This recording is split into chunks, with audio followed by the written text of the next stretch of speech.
This is why people call the media the enemy of the people. Who is Bishop Marmari Emmanuel from the Daily Mail?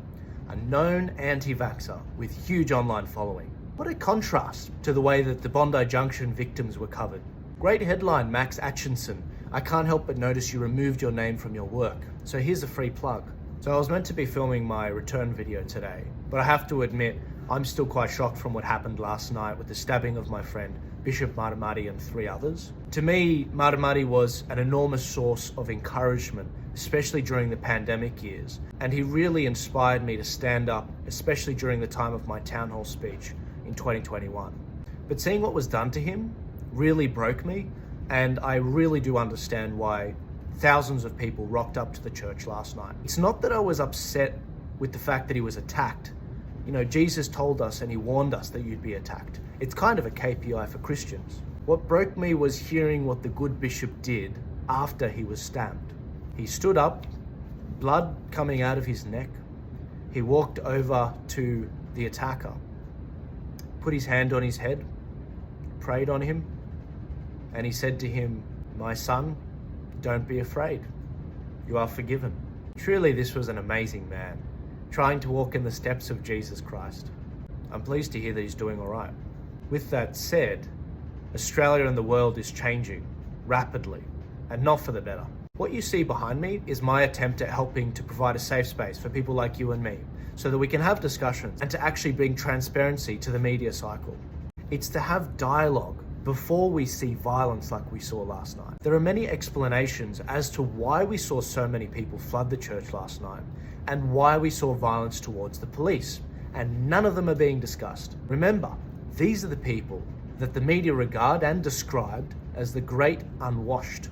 They're the same people that escaped religious persecution in the Middle East. The same people whose religious freedom was trampled on after the 2017 vote on same-sex marriage. The same people that were targeted with lockdowns from Gladys Berejiklian's 12 LGAs of concern, while Bondi and their eastern suburbs were left open. The same people who a year ago had LGBT protesters rock up to their church and smash a crucifix in front of them in Belfield.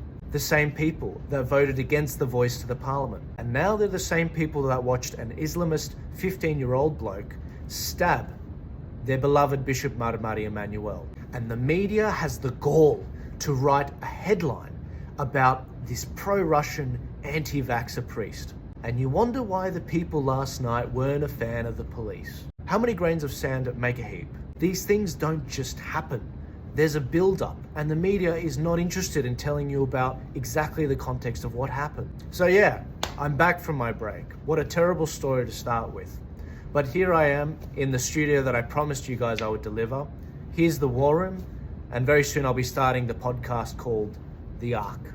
Why did I call it The Ark? Well, after the October 7th attack, I was personally really frustrated with the fact that people were distracted a week out from our voice referendum to the parliament, with events that were happening 14,000 k's away in a different country that we couldn't even help.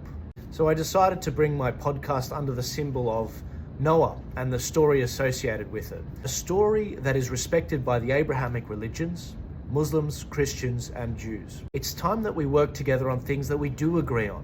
Things like LGBT indoctrination of our kids in schools. It has to be stopped. Wasn't the rainbow that these people stole the symbol of Noah and the story of how God promised he'd never flood the world again? Since when did we allow that symbol to be stolen?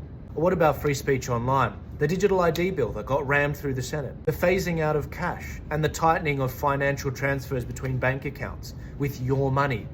It's your money, and they're holding it back. We've been distracted by events that are happening overseas, and we forgot to fight for the things happening at home. So yeah, I'm back to try and bring a bit of focus back to what we should really be paying attention to here at home.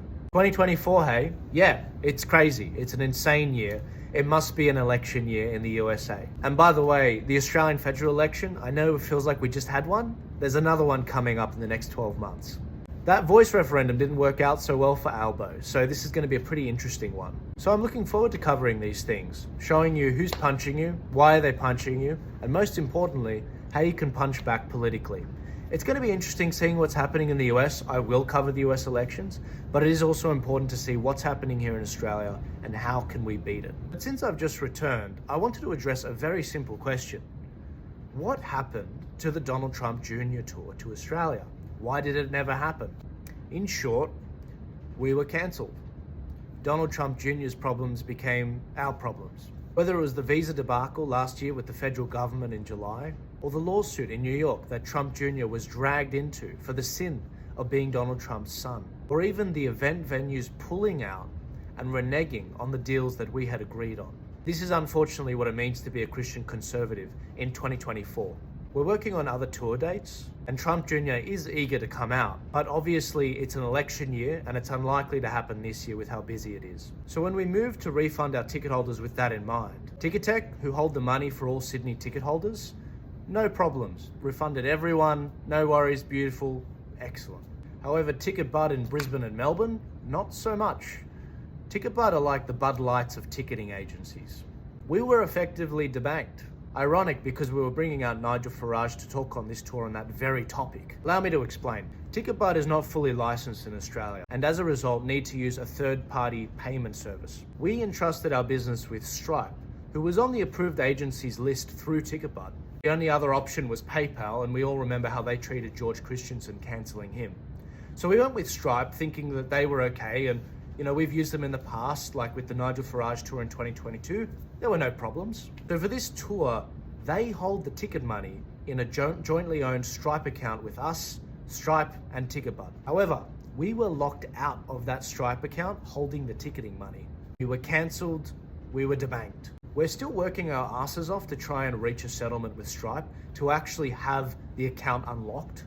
But to date, we've had no luck and I've been forced to go public on this now. And I've got all the receipts, as you can see. This is what happens when all major payment processes are based on the west coast of the USA. I can assure you we'll never use TicketBud again. We've gone through and we've refunded tens of thousands of dollars to people that were pretty desperate out of our own money that was intended for this particular studio, but we don't have the capacity to actually pay back everything because we're a small organization. Everyone's money is still sitting in our locked Stripe account, but we've been cancelled.